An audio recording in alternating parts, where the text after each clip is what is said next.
Artinya pepohonan aja punya keistimewaan yang kita nggak tahu dan itu sangat luas, apalagi terkait dengan ibadah, apalagi terkait dengan ya hati. Ya, hati itu tempat yang paling mulia yang dimiliki oleh manusia. Gitu. Ya, Syekh Yusuf itu bilang, coba lihat kita kalau naruh barang berharga itu di mana? Di manakah kita menaruh barang berharga? Apakah di tempat yang sering dilihat oleh orang? Ataukah akan kita sembunyikan di tempat yang paling aman, yang orang lain nggak tahu? Hah? Iya, makanya kita bilang begitu. Kita sering bilang apa? Dalamnya lautan itu masih bisa kita selami. Ya, masih bisa kita ketahui, tapi dalamnya kantong seseorang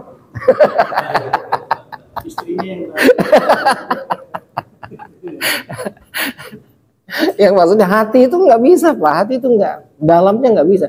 Meskipun kita bilang begini, orang ini kok tampangnya begini ya, sama saya kayaknya marah mulu, belum tentu, Pak. Nggak boleh kita suzon gitu, nggak boleh, karena kita nggak tahu isi hatinya, gitu.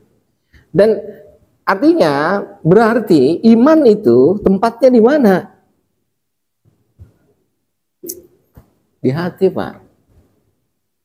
Semua ulama bilang iman itu tempatnya di hati. Waqara fil qalb. Gitu.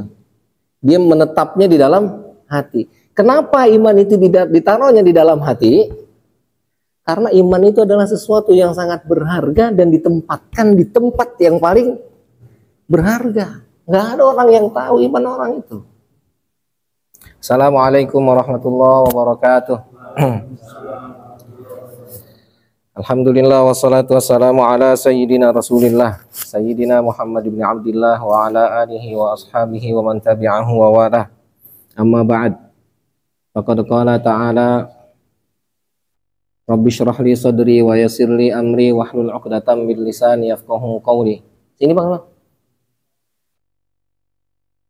Wa qala musannifu hadzal kitab rahimahullahu ta'ala wa nafa'ana bihi fi 'ulumihi fid dharain amin.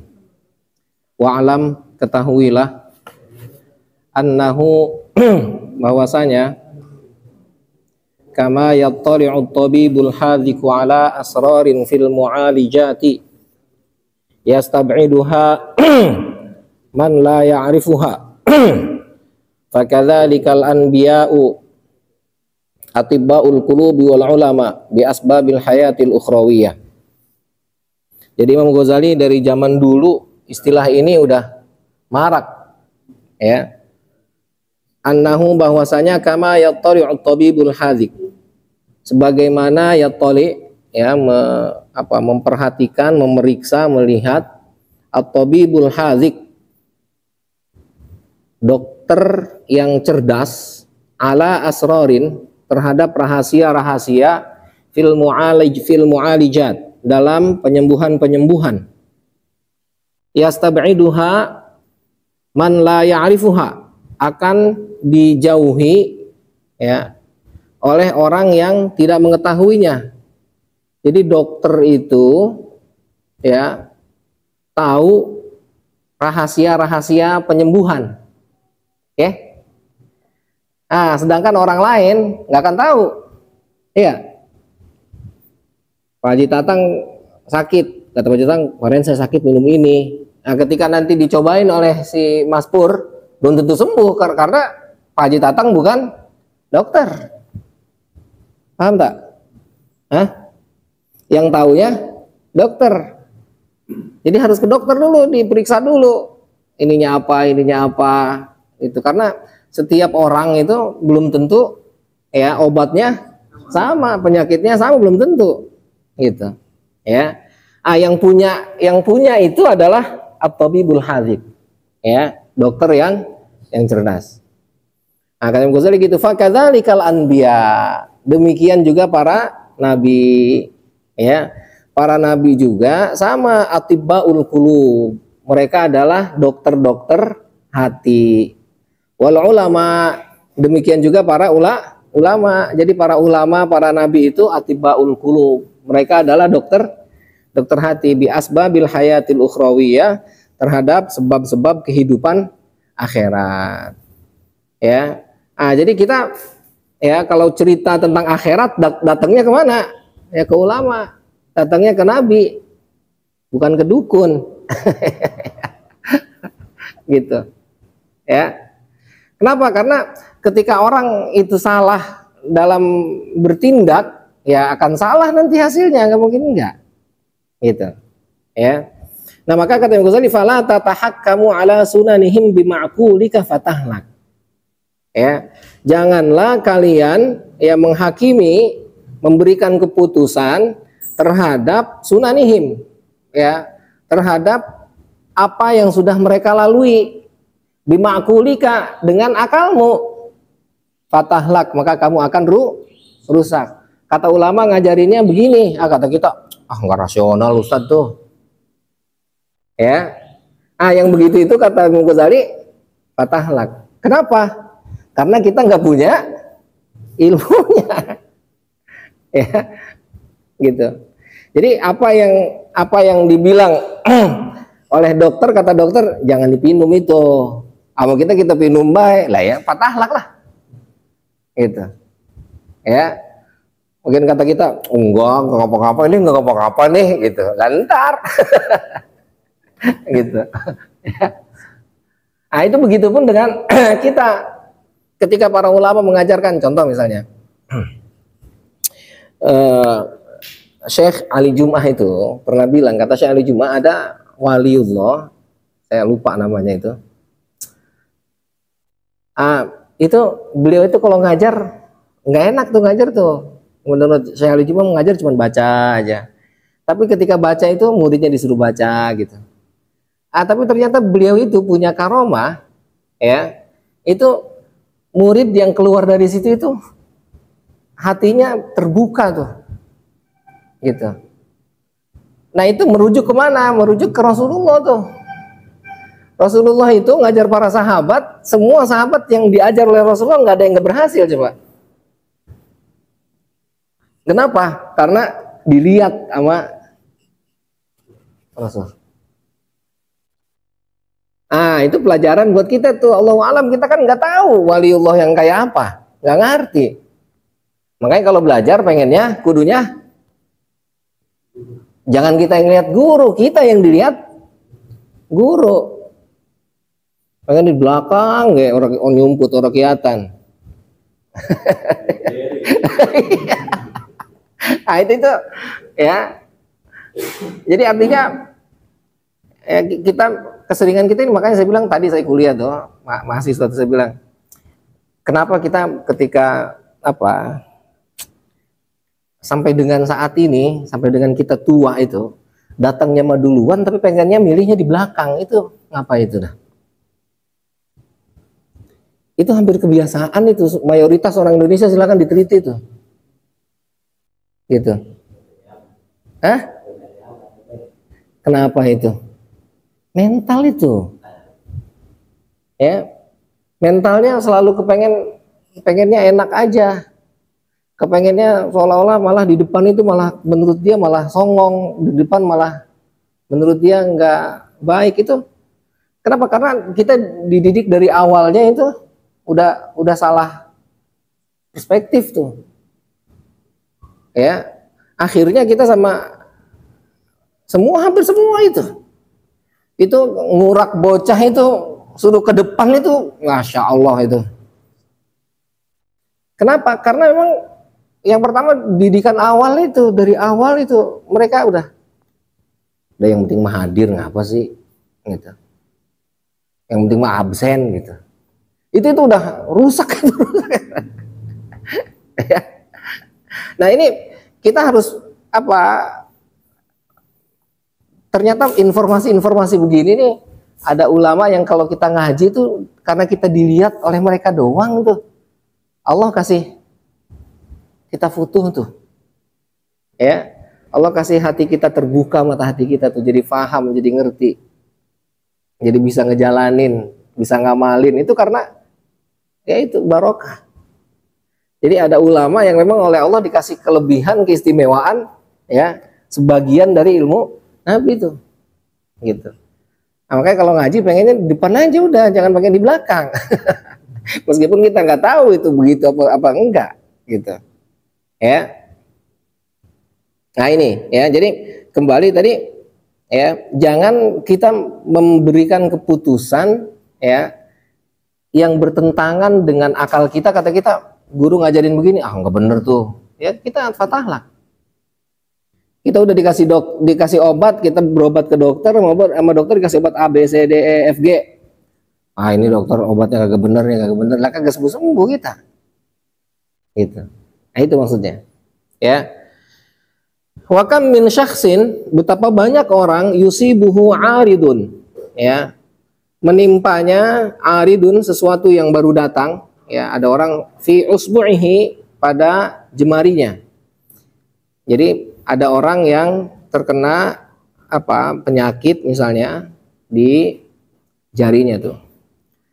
Fayak tadi akluhu an yutliyahu, ya, lalu akalnya itu yang memutuskan bahwa dia harus ya diantepin, ya, hatta yunabbihahu tabibul hazik, sampai dia diingatkan oleh dokter yang cerdas, anna ilajahu bitallil kaf minal janibil akhar, bahwa obatnya itu adalah ya dengan ya memperhatikan ini namanya apa namanya? Telapak tangan, kaf. Ya. Dengan memanjangkan telapak tangan minal janibil akhar, dari sisi yang lain, minal badan, dari tubuh kita. Fayastab'idu dzalika ghayatal istib'ad. Maka hal itu sangat jauh, ya. Min haitsu la ya'lamu, ya, dari sisi dia tidak tahu kaifiyata insyi'abil a'shab. Bagaimana caranya, ya, tulang itu, ya, itu bergeser. Wa mana bituha, dan ya engsel-engselnya, wa wajhu iltifatiha alal badan, dan sisi ya nengoknya, sisi beloknya di badan kita. Jadi ada orang jarinya sakit, lalu kata dia kudu lurusin baik, sama dokter bukan begitu caranya. Kemarin ada itu Ryan itu kan kecelakaan tuh. Ininya kan diprediksi oleh dokter patah ya Bang ya. Di awal itu oleh siapa? Oleh semua kita ngira bakal dioperasi tuh, dikasih pen dan seterusnya. Ternyata oleh dokter dibilang enggak, ini karena memang masih kecil sehingga enggak perlu dioperasi, cukup dikasih sanggahan aja. Karena dia masih kecil nanti bisa jadi nyambung lagi. Dan itu bener, cuman digituin doang gitu. Ya ini biar ini enggak gerak, jadi akhirnya ditaruh pegangan gitu. Itu. Ya, jadi hanya sekedar begitu, nggak perlu dioperasi. Ya, padahal, ngiranya udah dioperasi sekian, masih kecil segala macam. Tahu-tahu kalau dokter yang cerdas, ternyata enggak, gitu. Ini kan sangat jauh sekali, gitu. Haji Tatang, harus operasi gigi kan? Ini saya harus dioperasi nih, nggak bisa gitu, gitu. Ya, pokoknya saya takut ini segala macam, harus dioperasi ini. Tahu-tahu datang ke Richard, selesai urusannya. Ya kan? Jadi kita jangan memberikan keputusan itu dengan akal kita. Kenapa? Karena akal kita itu terbatas, Pak. Pengetahuan kita memang menjadi musuh sebetulnya untuk kita sendiri. Ya. Akhirnya kita merasa seperti katak dalam tempurung, seolah-olah kita yang benar. Tahu-tahu pas keluar, gitu ya. Nah jangan, apalagi kalau udah ada petunjuk, udah dikasih tahu petunjuknya. Saya selalu mencontohkan itu seperti imam dan makmum sholat nih. Kalau makmum nggak tahu imamnya itu batal, imamnya najis pakai pakaiannya, imamnya batal, makmumnya nggak tahu, sah nggak sholatnya makmum? Sah, sholatnya makmum. Tapi berbeda kalau seandainya makmumnya tahu. Nah maksud saya begini, ketika Anda mengikuti seorang guru, misalnya ada guru yang Anda ikuti, Anda sidik dalam hal itu, Anda diterima oleh Allah. Dan yang gak kalah pentingnya adalah bahwa nanti Anda akan diarahkan oleh Allah ke guru yang benar nantinya. Gitu. Jadi jangan takut, ini salah guru kagak bener nih, gak usah diikutin, ntar dulu, sabar dulu. Jadi justru dia itu jalan untuk kita menuju guru yang baik nanti. Dan upayakan kejelekan keburukan guru-guru yang dulu yang pernah kita temuin itu jangan diomongin, itu rahasia itu. Ya, itu rahasia antara dia dengan kita, jangan diumbar. Gitu. Mampu nggak kita jaga rahasia tuh? Ketika Anda mampu menjaga rahasia, maka Allah akan kasih banyak rahasia ke kita. Gitu. Ya. Nah ini apa? Kembali ke tadi sisi ini, ketika kita diinformasikan, dikasih tahu, laksanakan. Benar atau enggak, ya dia sudah mencoba itu. Gitu.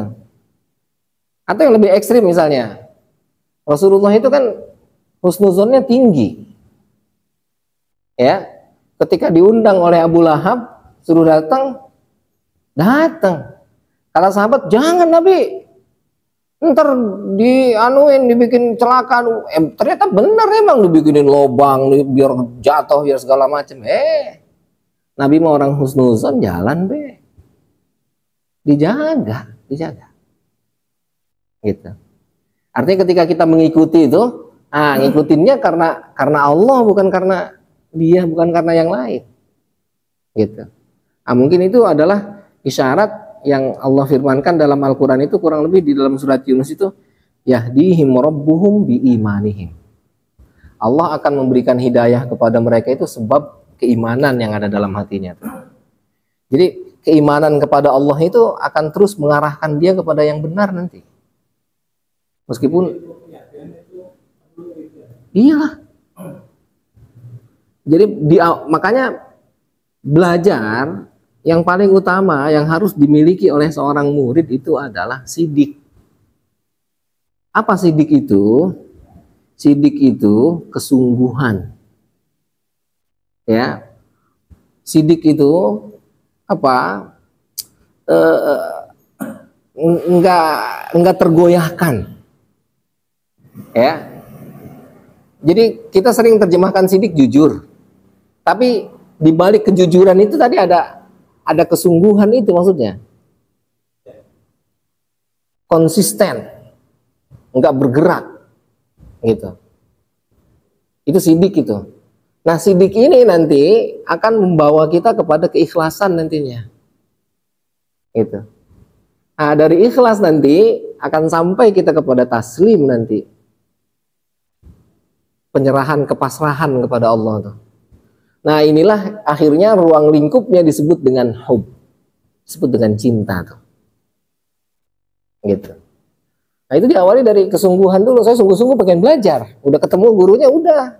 Jalan dulu, jangan romannya orang bener gurunya nih. Ntar datang kemari, romannya orang bener nih. Semuanya orang bener, orang ketemu jadinya. Ya. Nah, jadi masuk dulu. Udah masuk situ, ya udah husnuzon aja. Ikutin dulu. Oh ternyata wah. Tahu-tahu ada orang ngomong gini, orang ngomong gini banyak tuh. Akhirnya kita wah iya ya, salah ternyata. Kita lihat oh salah, oke. Pindah tuh. Itu udah begitu ceritanya tuh. Jadi artinya kata Imam Ghazali maksudnya ayo ikutin apa kata marsal kita tuh. Meskipun nanti marsalnya salah ya emang kudu begitu.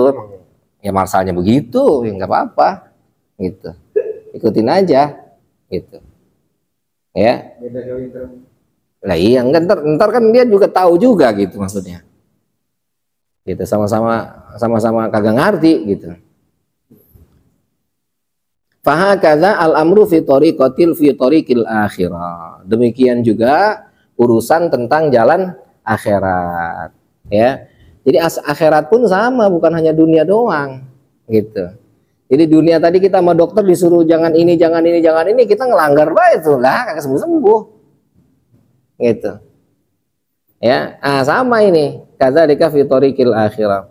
Wa fi daqaiqi sunani syar'i wa adabihi. Ya, dalam ya kedalaman ya ajaran atau jalan syariat, wa adabihi dan adab-adabnya, wa fi aqaidihi dan dalam akidahnya, keyakinannya, allati ta'budun nasu biha ya asrarun wa lataifun, ya yang ya manusia itu ya menyembah dengan akidah itu ada rahasia-rahasia dan kelembutan-kelembutan, laisat fi si'atil aqli, tidak ada di sana ruang untuk akal, wa quwwatihi dan kekuatannya, al ihatatu biha yang meliputnya. Jadi ada keyakinan-keyakinan, ada rahasia-rahasia yang tidak bisa terjangkau oleh akal kita, ya, karena keterbatasan kita. Kalau orang kagak tahu, ngapa sih jadi belaga tahu, gitu, ya. Nah, jadi kalau nggak tahu ya udah ikutin aja, gitu. Karena nanti urusan-urusan agama ini masih banyak urusan-urusan yang kita memang ya terkait dengan akidahnya, terkait, jadi banyak rahasia-rahasia yang Allah ya nggak kasih kecuali orang yang Allah berikan keistimewaan kepadanya tuh, gitu. Kama anna fi khawasil ahjar. Nah, ini dia. Sebagaimana dalam ya spesialis atau spesifikasi ahjar, batu-batu, umuron ajaib, ya perkara-perkara yang menakjubkan. Ghaba an ahli sunnah ilmuha, yang tidak dimiliki oleh ya kecuali dimiliki oleh orang-orang yang ahli dalam bidang bangunan, ya. Hatta lam yaqdir ahadun, sehingga tidak ada satu orang pun yang mampu ala an ya'rifas sabab, untuk mengetahui sebab allazi bihi yajzubul magnetis al hadid, sebab yang menarik magnet kepada apa? Kepada besi. Jadi besi ketarik sama magnet teh ya, itu jangan-jangan emang asalnya apa dari batu, apa dari apa, Allah alam bisawab tuh. Nanti ilmunya yang punya ya ini, waalaikumsalam warahmatullahi. Yang punya ilmunya adalah ya insinyur-insinyur itu, ya mereka yang tahu perbatuan itu, ya yang tahu ilmu batu ya itu, kita nggak ngerti, gitu, ya. Jadi keistimewaan batu ini, ya ini kalau kita pasang batu ini bakal begini, itu kan kisah apa Masjidil Haram. Ya kalau nggak salah itu saya dengar di YouTube itu, kabarnya itu batunya itu marmer yang nggak ada di dunia kecuali itu doang gitu, bahasanya tuh begitu. Artinya marmernya bukan marmer kayak marmer biasa gitu, ya marmer yang mampu menahan panas, marmer yang apa dengan AC itu ya ngelop gitu, ya beda tuh marmer yang di Haram, yang di dalam Ka'bah dengan yang di luar Masjidil Haram tuh, coba dah. Itu kalau di Ka'bah kita ya jam 12, jam 1 siang itu tawaf, nah itu aman itu. Coba keluar itu, wah itu langsung melepuh itu, oh panasnya. Bang Mardi. Lah iya kan, itu kan kita enggak, aduh enggak kan, gitu. Kenapa? Karena memang marmernya itu Ya. Wow, kalau di luar nggak bisa, harus pakai sendal atau pakai. Hah? Apa? Masa tawaf pakai sendal, Bang? Orang tawaf pakai sendal gimana sih? Itu mah askar doang yang begitu. Kita mah orang berani gitu. Lupa rupanya dia. Orang udah kepanasan. Panas banget itu. Saking pengen lihat imam khutbah di mana katanya. Bingung dia. Gitu ya. Nah, itu jadi batu itu kayak gitu tuh. Gitu. Fal ajaib wal gharaib fil aqaid wal a'mal. Maka akan lebih menakjubkan lagi, yang menakjubkan, yang mengherankan itu dalam akidah dan dalam amal. Wa ifadatuha li safa'il qulub, ya, dan manfaatnya untuk kejernihan hati, wa naqaiha, dan kebersihannya, wa taharatiha, ya, kesuciannya, wa tazkiyatiha, dan pensuciannya, wa islahiha, dan perbaikannya, ditaraqi ila jiwarillahi ta'ala, untuk tinggi, untuk naik, ya, sampai di sisi Allah Subhanahu wa taala. Wa tu'riduha li nafahati fadli, ya, dan dia, ya, dibuka, ya, diperlihatkan, ya, kepada hembusan-hembusan keutamaan Allah, aktsara wa a'zam, yang lebih besar dan lebih banyak, mimma fil adwiyati wal aqair, ya, yang lebih, ya, banyak dari dari obat dan dari apoteker. Artinya pepohonan aja punya keistimewaan yang kita nggak tahu, dan itu sangat luas, apalagi terkait dengan ibadah, apalagi terkait dengan, ya, hati, ya. Hati itu tempat yang paling mulia yang dimiliki oleh manusia, gitu. Ya, Syekh Yusuf itu bilang, coba lihat kita kalau naruh barang berharga itu di mana? Di manakah kita menaruh barang berharga? Apakah di tempat yang sering dilihat oleh orang? Ataukah akan kita sembunyikan di tempat yang paling aman, yang orang lain nggak tahu? Hah? Iya, makanya kita bilang begitu. Kita sering bilang dalamnya lautan itu masih bisa kita selami, ya, masih bisa kita ketahui. Tapi dalamnya kantong seseorang,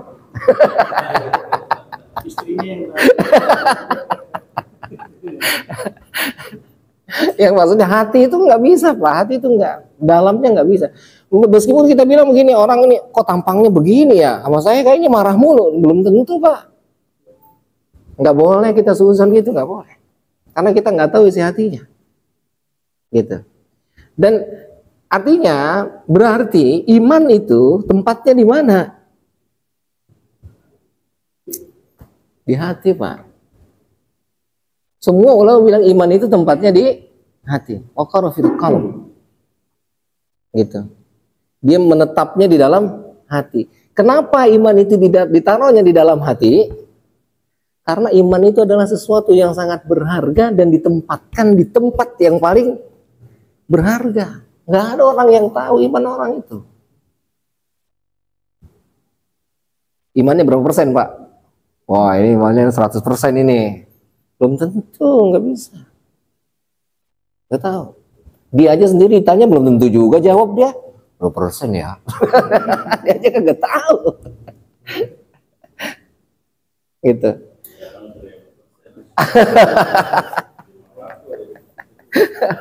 Masya Allah. Allahu Akbar. Itu tahun 2024 sampai 2025. 1998 sampai sini.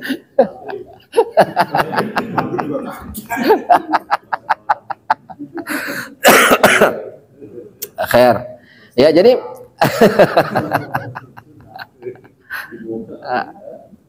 Jadi artinya ini hal-hal yang luar biasa Pak. Nggak ada orang yang tahu. Yang tahu siapa? Tadi itu al-anbiya wal ulama. Ya, sama seperti obat tadi yang tahunya cuman at-tabib al-hadzik. Gitu. Ya. Nah, kita jangan salah alamat ntar tuh. Ya. Pengen menjernihkan hati, ingin mensucikan hati, datangnya kemana? Gitu. Ya. Nah, tadi saya bilang diawali dengan ketulusan, nanti Allah akan bimbing dia. Pasti Allah kasih jalan yang benar, nggak mungkin enggak. Lambat laun dia akan apa? Dia akan logikanya itu seperti apa? Seperti air dengan minyak itu. Ya. Jadi orang itu pun sama, nanti dia akan berkelompok-kelompok sesuai dengan visinya sama enggak? Gitu. Lambat laun dia akan menyingkir dengan sendirinya itu, akan terpisah dan akan membaur dengan kelompoknya, gitu. Ya, jadi jangan khawatir itu. Ayo jalani aja. Yang penting tadi yang utamanya apa? Sidik tuh, kesungguhan. Saya sungguh pengen ketemu Allah. Gitu. Saya ingin Allah. Nah itu sungguh itu nanti akan nganterin kita tuh, gitu. Oke, wa kama annal uqul, demikian juga akal itu ya tuksoru, ya dibatasi an idraki mana fi'il adwiyah, untuk mendapatkan manfaat obat. Ma'anna tajribata sabilun ilaiha. Bersama itu ada penelitian, ada percobaan ya untuk ya yang ditempuh untuk menuju kepada itu. Tapi kan tetap aja meskipun akal ya, dilakukan penelitian ini, penelitian itu. Saya ingat Dr. Anwar itu bilang, almarhum. Jadi kata beliau, Allah alam sekarang udah berubah atau belum? Kata beliau, orang itu apoteker itu ketika buat obat itu, dia selalu bikin 2 tuh. Dan akan diuji cobakan, di tajribah itu dicoba kepada orang yang punya penyakit sama. Jadi ada 2 obat, yang satu ada kandungannya, yang satu itu bentuknya mirip tapi nggak ada kandungan apa-apa. Nah ini disebut oleh ilmu kedokteran, kata Dr. Anwar bilangnya namanya placebo namanya, gitu. Jadi ini selalu diuji cobakan, ini sakit ini, ya, yang ini dikasih placebo, yang ini dikasih yang benar, yang sembuh yang mana, yang sembuh yang ini. Wah berarti obatnya bukan ini berarti, gitu. Paham nggak? Uji cobakan berapa orang gitu, ya. Ini yang sakitnya sama, yang satu dikasih placebo, yang satu dikasih. Ternyata dilihat, dicek, loh, yang placebo banyak yang sembuh ini. Berarti obat itu yang diisi kandungan itu bukan menyembuhkan ini berarti. Ganti lagi. Dan itu terbatas akal itu, nggak bisa dijumpai sepenuhnya. Gitu. Ya. Ada keterbatasan bagi dia. Fal uqul, ya maka akal itu ya tuksoru an idraki ma yanfa'u fi hayatil akhirah. Dia dibatasi untuk mendapatkan sesuatu yang bermanfaat dalam kehidupan akhirat. Ma'anna tajribata, bahwasanya ya bersama itu ada penelitian, ya ada percobaan ghairu mutatarriqatin ilaiha, ya yang tidak tersentuh olehnya. Apalagi akhirat Pak, gitu. Kita udah tajribah, ya sholat malam, ya ternyata nggak hasil, puasa nggak hasil, sedekah kagak hasil, kagak ada yang hasil ternyata. Nah itu ya. Jadi akal nggak bisa pakai akal Pak. Itu ya, kudunya pakai apa? Hati kudunya. Akal itu terbatas, gitu ya. Wa inna ma kanat tajribatu, ya percobaan itu, ya eksperimen itu, tatatarraku ilaiha law raja'a ilaina ba'dul amwat fa akhbarana 'anil a'malil maqbulah an-nafi'ah al-muqarrabah ila Allah taala zulfa. Ya. penelitian itu tadi, pengalaman itu tadi ya akan tersentuh, ya akan diketuk, ketahuan seandainya sebagian orang yang mati itu balik lagi dia, ya, dan mereka memberikan kabar fa akhbarana anil a'malil maqbulah an-nafi'ah, dari amal yang makbulah, amal yang diterima, an-nafi'ah yang bermanfaat, ar-muqarrabah ilallahi zulfa, yang mendekatkan kita kepada Allah yang zulfa, yang jauh di sana. Wa anil amalil mub'idah anhu, dan dari amal-amal yang menjauhkan dari Allah. Jadi kita ini sholat, kita puasa, kita zakat, udah kita lakukan semua, ternyata tetap aja susah juga dekat dengan Allah, misalnya begitu. Ya, itu kan udah kita lakukan pengalaman. Nah, kita tahu itu benar manfaat atau enggak seandainya orang yang mati bangun lagi laporan ke kita, nih bang, sholatnya yang benar begini bang, gitu. Ya. Lah ya, akal kita nggak bisa nerima itu. Ya, oh dulu tuh ada tahun berapa ya, 2005 2006 kalau nggak salah, itu ada di Metro TV itu ada itu Abu Sangkan apa namanya itu. Ya, beliau itu punya spesialisasi untuk kekhusyuan sholat kalau nggak salah itu. Gitu. Jadi sholat itu kalau pengen khusyuk, Allahu Akbarnya harus bagaimana gitu. Terus itu ya punya metode gitu. Iya, ingat nggak Zakoko? Itu ya, itu tuh luar biasa itu. Artinya dia punya tajribah, punya apa? Punya percobaan, punya eksperimen yang dia lakukan. Tapi belum tentu juga semua orang sama kayak gitu, belum tentu Pak. Gitu. Makanya saya ingat kalau nggak salah Gus Baha itu bilang gini, obat yang tadi sakit itu, satu orang sakit, dua orang sakit, tiga orang sakit sama, itu obatnya ketika dikasih belum tentu sama, belum tentu sembuh. Gitu. Ustaz Somad katanya beliau cerita kalau Anda mau sukses, nah bikin video YouTube berapa menit gitu tentang penjelasan, upload YouTube. Itu beliau begitu, kita belum tentu. Gitu. Nah iya, belum tentu. Nah, itu setiap orang punya apa?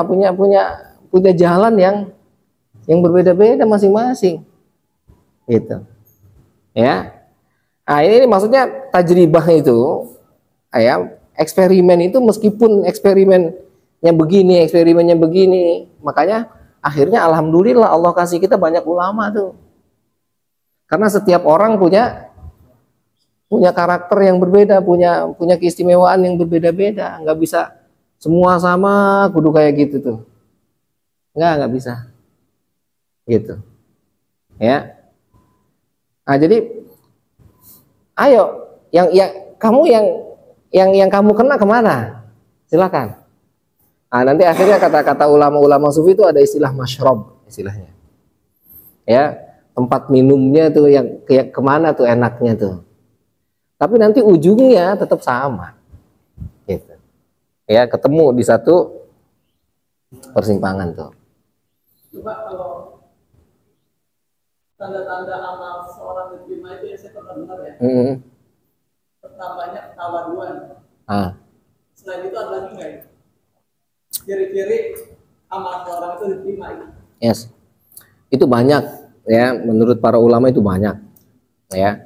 Namun yang lebih kental ya, secara umum amal ibadah diterima itu secara umum yang paling gampang adalah lahir ibadah baru.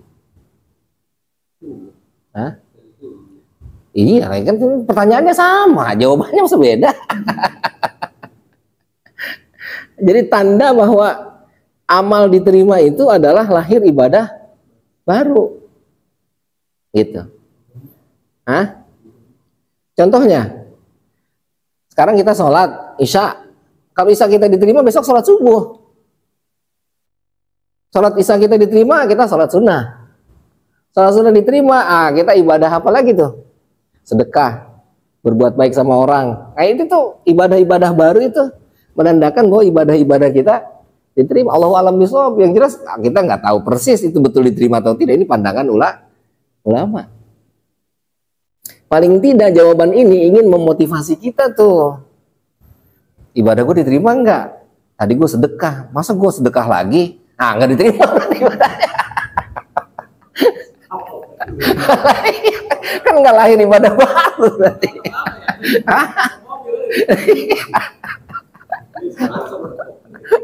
Nah iya.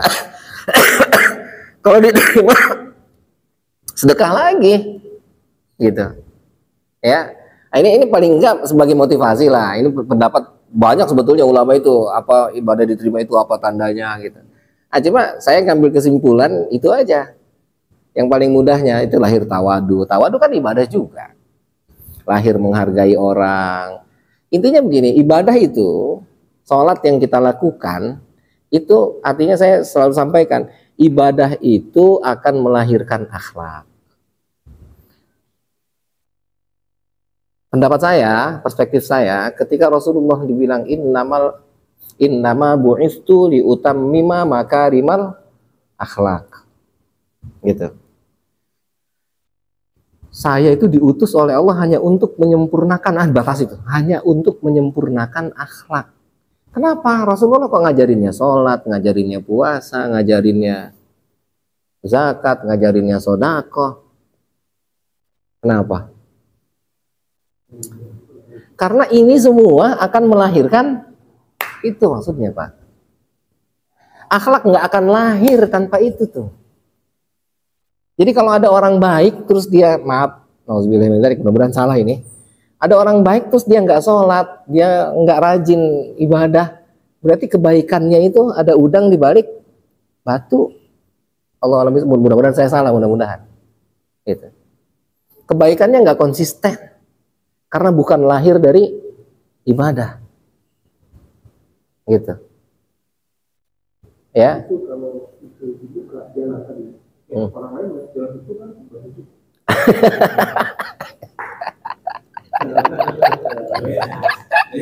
Iya, ada rata. Jadi kalau itu dibuka itu. Iya.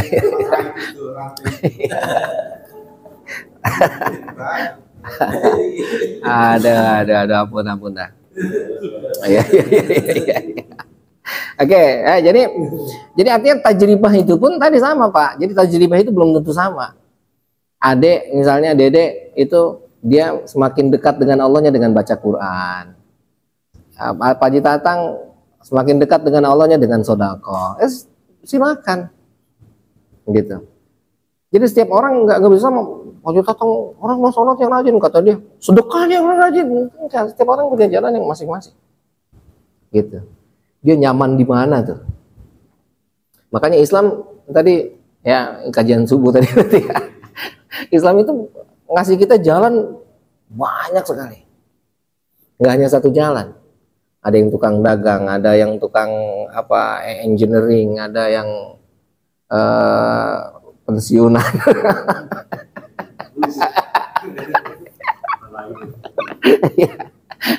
Lah ya kan artinya setiap orang punya jalan masing-masing, khair. Dan Islam nggak pernah menutup si anu harus begini, si anu enggak. Silakan. Ibadah di mana tuh yang Anda tekuni, yang Anda mampu, itu yang Anda teruskan. Ujungnya ketemu sama. Gitu. Ya. Nah, jadi akhirnya itu tadi, kita bagaimana caranya agar ibadah kita diterima? Ya itu. Lahirkan ibadah-ibadah baru tuh. Paling tidak sebagai motivasi kita. Gitu. Allah alam bisawab benar diterima atau enggaknya. Makanya kata Imam Ghazali kalau benar-benar pengen tahu benernya, nah itu orang mati suruh datang ke kita ngasih tahu tuh. Ya. Datang, iya bener nih ibadahnya yang diterima yang ini, yang kagak yang ini. Nah, gitu. Itu baru benar. Gitu. Jadi dari zaman Imam Ghazali itu udah ada istilah begitu. Jadi orang-orang nauzubillah min dzalik yang nggak punya iman, yang nggak punya nggak dapat hidayah, itu ketika ngomong, lu nggak takut sama Allah? Emang Allah di mana? Ya, Lu nggak takut ntar di kuburan? Lah emang orang kuburan ngapain? Kayak udah mati bae lu, kayak udah niat bae lu akhirat lu, gitu. Ya susah, nggak bisa. Khatamallahu ala qulubihim wa ala sam'ihim, nggak bisa. Ya makanya kita nggak bisa nyampein itu kepada semua orang, nggak bisa. Harus coba lihat ayat-ayat Al-Quran itu, ada bahasa ya ayyuhalladzina amanu, ada ya ayyuhan nas. Ada yang memang bisa kita ajak ke seluruh manusia, ada yang harus orang mukmin doang. Karena kalau kita sampaikan ke semua, itu belum tentu dia dengar, malah yang ada malah ya beda-beda tuh. Kita harus ngerti situasi dan kondisinya seperti apa, kita sampaikan kemana, gitu ya. Nah jadi tajribah itu ya pun terbatas. Jadi nggak bisa tajribah yang dilakukan Pak Haji Tatang dengan tajribah yang dilakukan Pak Haji Sunawan, ya eksperimennya masing-masing beda-beda. Makanya nanti ulama punya jalannya beda-beda tuh mereka. Ya orang itu mursyidnya lain-lain, gurunya lain-lain. Nggak harus wah kalau belum ke guru itu belum tenang, enggak. Ya, nah, silakan Anda guru Anda ini, Anda guru Anda ini, guru Anda ini, ujungnya sama ntar, muaranya ke satu tuh, pasti ke Allah. Gitu. Nah, karena terbatas tajribah itu. Oke, sampai di mana tadi? Wa kadza 'anil aqaid. Demikian juga tentang keyakinan-keyakinan, ya. Wa dzalika mimma la yatma'u fihi, ya. Dan hal itu mimma la yatma'u fihi, ya, merupakan sesuatu yang ya dia itu tidak bisa apa? Tidak bisa tamak, nggak bisa rakus di dalamnya. Fayakfika min manfaatil akli, ya, maka akal itu akan mencukupimu an yahdiyaka ila sidqin nabi. Ya, akal itu akan mengarahkan kamu, menunjukkan kamu kepada kebenaran nabi. Wa yufhimuka mawarida isyaratihi, dan memahamkanmu, memberikan pemahaman kepadamu ya tentang sesuatu yang datang dari isyarat beliau. Fa'azilil akla, ya, maka buanglah akal ba'da dzalika, setelah hal itu, anit tasarruf, ya, dari perbuatan, walazimil ittiba, haruskan ittiba, ikut. Fala taslam, ya, illa bihi, maka kamu tidak akan selamat kecuali dengan ittiba, wassalam, dan keselamatan. Jadi kita ngikutin Nabi itu, makanya para sahabat itu ketika Al-Quran turun, ya, mereka langsung percaya. Iya. Sebelum Al-Quran turun udah percaya duluan, udah. Gitu. Nah kita ini Al-Quran udah turun semua. Percayanya entar. Masalahnya begitu, baca dulu, gitu, pahami dulu, ya. Oh jangan-jangan salah ini. Ini kan tafsir, Ustaz. Tafsir kan, gitu. Ya tafsir nggak harus diikuti lah. Itu, tapi tafsirnya tafsir mana dulu nih? Bil ra'yi apa bil ma'sur? Kalau bil ma'sur kan hadis. Kalau bil ma'sur kan qaul sahabah, gitu. Ya udah ikutin aja. Jadi artinya Imam Ghazali ingin mengisyaratkan kalau ada isyarat-isyarat yang Rasulullah sampaikan, laksanakan. Gitu. Tadi pagi bagus ini, tadi pagi itu sebetulnya nyampein bahwa kalau ada orang pulang haji, kita disuruh menjumpai dan mengucapkan salam, lalu bersalaman dan minta didoain untuk dimaafin dosanya. Tuh, segitu doang, bukan ngarepin zam-zam, bukan. Itu mah tambahan, itu mah kalau ada ya alhamdulillah, kalau kagak ada ya abong kan gitu. Itu hadis itu, gitu. Kata kita, malu gue datang ke sono, gitu. Ntar malah nyibukin, malah apa? Lah, emang Rasulullah ngajarinnya begitu. Datengin aja. Ntar kita bareng-bareng rumah Haji Sarip itu. Tanggal 27, insya Allah. Jamnya saya lupa, ntar dicek. Haji Wildan, Haji Wildan besok tanggal 16 ya. Ya. Itu hadis, Pak. Laksanakan aja. Enggak usah pusing-pusing, jangan inilah itulah apalah, enggak. Yang kita bisa lakukan. Gitu. Ya. Keluar rumah pakai kaki kanan, udah jangan pakai mikir. Pakai kaki kiri, maaf. Keluar rumah pakai kaki kiri. Ngapa sih pakai kaki kiri? Enggak usah dipikirin. Oh, ntar ternyata manfaatnya ini, manfaat itu ntar belakangan, mau dapat mau kagak terserah, yang penting lakuin dulu. Itu maksudnya tadi bahasa Imam Ghazali apa? Apa namanya? A'zilil akal, i'zilil akal, buang akal itu udah. Gitu. Lazimil ittiba, ikutin udah harus ittiba aja udah. Kata Rasul begitu udah ikutin. Gitu. Tapi meskipun nanti akhirnya ketika masuk ke dalam, masuk ke kampus misalnya, akhirnya ada orang yang menjelaskan bahwa Rasulullah itu ada hadis yang memang ini ajaran tentang Rasulullah sebagai Rasul. Ada hadis yang Rasulullah sebagai manusia biasa. Ada hadis yang Rasulullah sebagai pemimpin. Ada hadis yang itu luas lagi tuh. Jangan terkecoh dengan itu. Ingat yang tadi tuh. Imam itu, ya, makmum itu, kalau imamnya salah sekalipun, tetap dia sah sholatnya selama dia nggak tahu imamnya kayak apa. Nah sekarang Rasulullah, misalnya contoh, Rasulullah itu senang makan kikil misalnya, ketemu hadis tuh. Ya kita jadi senang makan kikil tuh. Tunjang, ya terserah dah itu mudah. Aduh.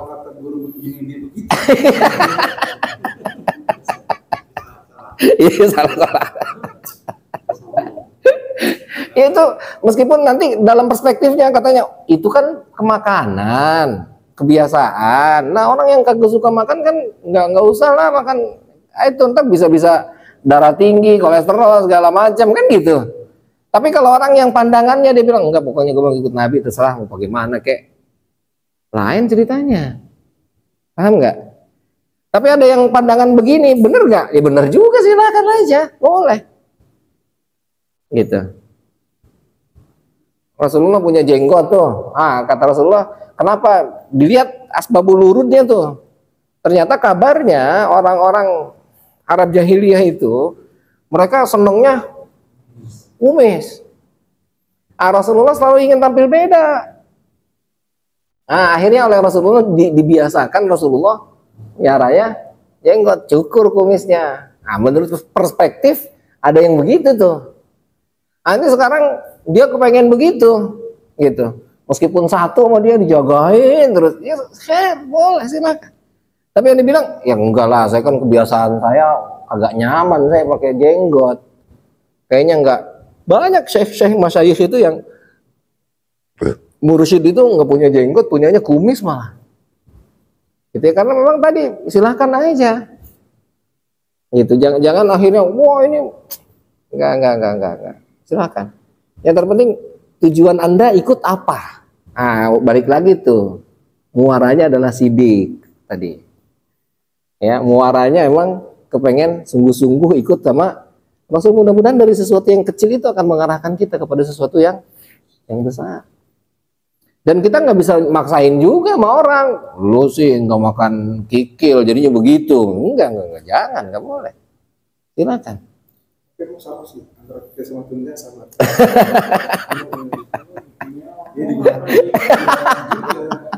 Ya iyalah, kapan masuknya itu?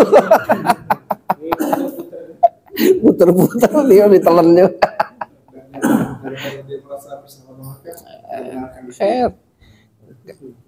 Kata Nabi Jumat cukur gunting kuku, Jumat cukur kumis, Jumat itu lakuin nggak apa-apa. Saya nggak ada waktu hari Jumat, saya adanya hari Senin. Boleh aja, nggak ada masalah sih, gitu. Tapi maksud Imam Ghazali ini ada sesuatu yang memang isyarat tadi ada datang tuh mawaridu isyaratihi. Ya, akan datang isyarat yang akan melahirkan asror rahasia yang kita tidak ketahui itu. Dan kita jangan mencaci juga tadi akhirnya, maksud saya. Ketika itu kan perspektifnya ke sini, itu kan Rasulullah pada saat menjadi manusia biasa karena punya kegemaran, kesenangan, ya silakan Rasulullah enggak mengajarkan pada yang lain. Iya, boleh. Tapi saya senang kok dengan yang ini. Ya boleh-boleh aja. Gitu. Jadi jangan yang penting jangan menyalahkan, jangan mengharuskan orang ikut itu maksudnya. Karena Rasulullah punya itu ya banyak ya yang bisa kita ikuti. Kita mau ikutnya yang sebelah mana tuh. Gitu. Ya. Oke, nah ini maksud Imam Ghazali ada pada saat kita nggak boleh ikut, artinya akal nggak boleh masuk ke ranah itu tuh, nggak usah pakai dipikirin lagi, udah ikutin aja, nah gitu, ya tapi nggak semua juga begitu, jangan mentang-mentang udah ikut aja lu, jangan nanya mulu, rewel bet lu, jadi guru nggak boleh begitu juga. Nggak boleh begitu jadi guru, mentang-mentang mau jadi guru lu mau bantah mulu, brother banget, janganlah, nggak boleh ya, justru harus membuka ya otak, peluang itu seluas-luasnya, silakan gitu ya. Nah cuma sikap kita dengan kita ikut begitu, ya udah insya Allah tadi ketika sidik maka Allah akan tuntun kita tuh, ini salah, oh yang benar kemari, yang benar terus Pak, akan terus dikasih jalan, nggak mungkin gitu. Nah ini kan cerita tentang ilmu kemarin ya, ada ilmu yang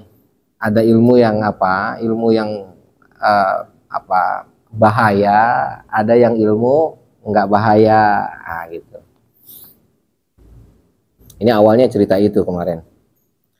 Walidzalika, olehnya itu, qala sallallahu alaihi wasallam, Rasulullah bersabda, inna minal ilmi jahlan wa inna minal qawli iyyan. Sesungguhnya ya, sebagian dari ilmu itu adalah bodoh. Wa inna minal qawli, dan sebagian dari perkataan itu ayyan. Apa ayyan? Ajizun an nutkihi, ya, lemah ya, ada perkataan yang kita nggak bisa ucapkan. Ya, ada ilmu yang emang bahkan menjadikan kita itu bodoh. Ya, maka saya bilang kemarin tadi ya, ketika pengetahuan kita itu bahkan menjadi menjadi pengekang kita untuk melakukan sesuatu tuh. Ya, penghalang kita untuk melakukan sesuatu. Gitu. Bapak jangan makan ini Pak. Gitu. Tahu-tahu kata Rasulullah senang ini, kita jadi nggak mau makan itu tuh. Apalagi udah tahu tadi bahwa ini kan Rasulullah perspektifnya sebagai ini, itu udah semakin enggak itu. Paham tak? Jadi ada sebagian ilmu itu yang menjadi kita jadi bodoh. Artinya menjadi penghalang kita tuh untuk melakukan sesuatu tuh. Jadi kita jadi terbatas karena ilmu itu. Gitu. Ya. Dan ada perkataan juga yang emang kita sulit untuk mengungkapkan tuh, ya, nggak ketahuan nikah sama bininya pulang nikah bang, enggak, berat itu, susah, gitu. Ya. Tadi dapat duit bang, enggak, ditaruhnya di dompet paling kecil, nih coba nih buka dompetnya, itu dibuka kan, kan nggak ada kan, padahal dimasukin diselipin itu. Nyinggung enggak, soalnya saya niat gitu. aduh.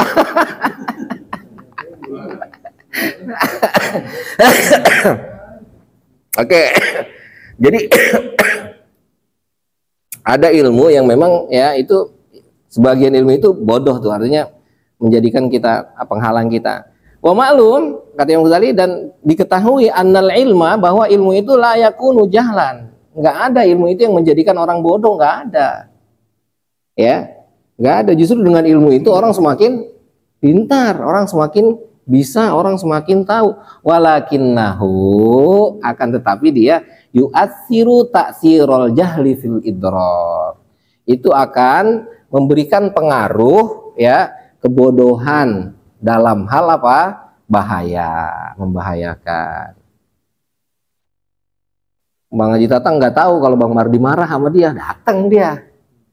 Tapi kalau dia tahu Bang Mardi marah, kagak bakal datang, nggak mau. Itu maksudnya tuh. Ya, padahal pengetahuan itu penting. Pengetahuan itu, semua pengetahuan membuat orang jadi tahu. Tapi ketika ada sesuatu yang tadi itu membahayakan kita, maka lebih baik udah mendingan jangan tahu lah. Ya, Imam Syafi'i kabarnya pernah disampaikan oleh muridnya, Imam, Syekh, itu ada orang ngomongin Anda begini-begini. Udahlah, nggak usah diomongin. Lebih baik nggak tahu. Kenapa? Karena kalau tahu, nah itu akan bahaya, membahayakan dia. Oke, wa qala aidan sallallahu alaihi wasallam, demikian juga Rasulullah bersabda, kata Rasulullah, qalilun minat taufiq khairun min katsirin minal ilam. Ya, sedikit dari taufik itu hidayah, ya, kecocokan, kesesuaian, itu taufik. Khairun, lebih baik min katsirin minal ilm, daripada banyak ilmu. Ilmunya banyak tapi nggak dapat taufik, sayang. Ya, jadi lebih baik banyak terus manfaat sih gitu.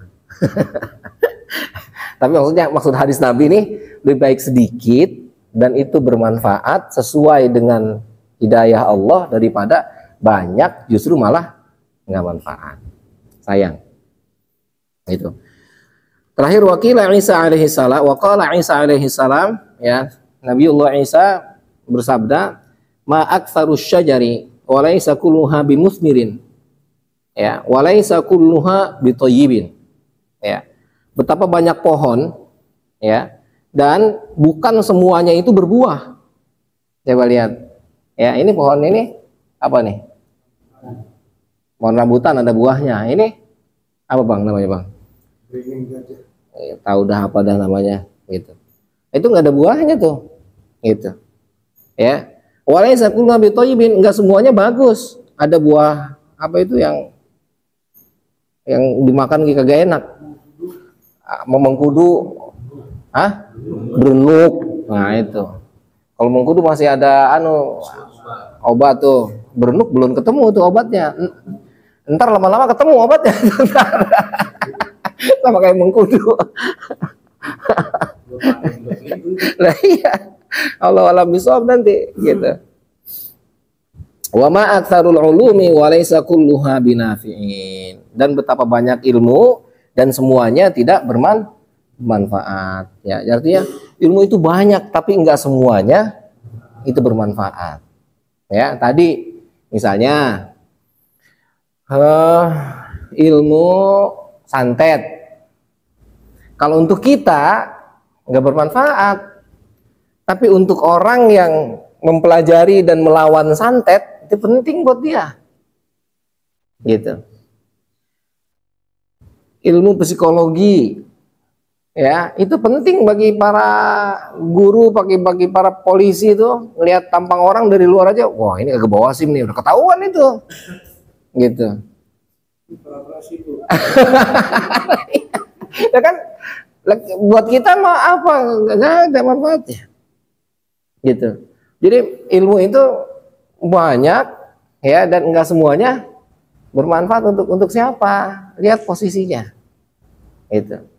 Lihat porsinya. Meskipun seluruh ilmu itu adalah manfaat, tapi sesuai dengan kita sekarang ngorek-ngorek ilmu orang itu, tahu ini begini, tahu ini begini, tahu ini begini, apa manfaatnya? Ya, artis ini begini, artis itu begitu, artis ini begini, apa manfaatnya?